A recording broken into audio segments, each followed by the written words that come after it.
నారాయణఖేడ్ పోలీసులు ఇటీవల దొంగతనం కేసులో 24 గ్రాముల బంగారం, 40 తులాల వెండిని స్వాధీనం చేసుకున్నారు.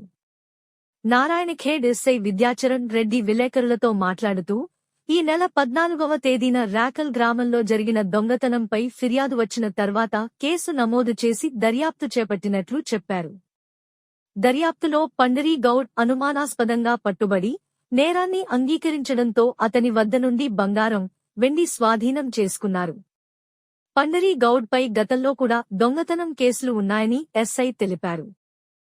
ఈ నెల 14వ తారీఖు రాకల్ గ్రామంలో పంచగామ సుశీల అనే మహిళ తన ఇంటికి తాళం వేసి చేనుకు పని కోసం వెళ్ళి సాయంత్రం తిరిగి వచ్చేసరికి 6 గంటలకు వచ్చింది. వచ్చేసరికి ఇంటి లోపల తాళం ఓపెన్ చేసి ఉండడంతో లోపల వెళ్ళి చూసుకుంటే ఇంట్లోనే కొన్ని బంగారం, వెండి వస్తువులు పోయినట్టుగా ఆమె గుర్తించి అదే రోజు రాత్రి పోలీసు వారికి సమాచారం ఇచ్చారు. ఆమె సమాచారం మేరకు పోలీసు మేము అక్కడికి వెళ్ళి విజిట్ చేసి వారి ఫిర్యాదు తీసుకొని కేసు నమోదు చేసి ఆ తర్వాత సదరు దొంగల గురించి గాలింపు చేపట్టింది.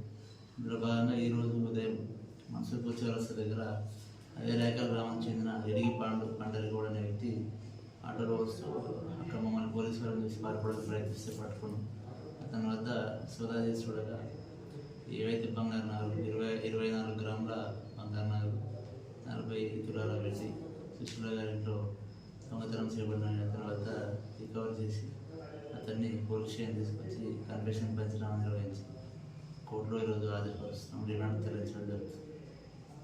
వ్యక్తి గతంలో కూడా ఇతని మీద 2 కేసులు ఉన్నాయి. ఒకటి నారాయణఖేడ్ పోలీస్ స్టేషన్, హైదరాబాద్లో కూడా ఒక కేసు ఉంది. ఇతను జల్సాలో తిరుగుతూ తాగడానికి, ఎంజాయ్ చేయడానికి డబ్బుల కోసం అని చెప్పి దొంగతనాలు పాల్పడ్డట్టుగా ప్రాథమికంగా మనకు తెలిసింది.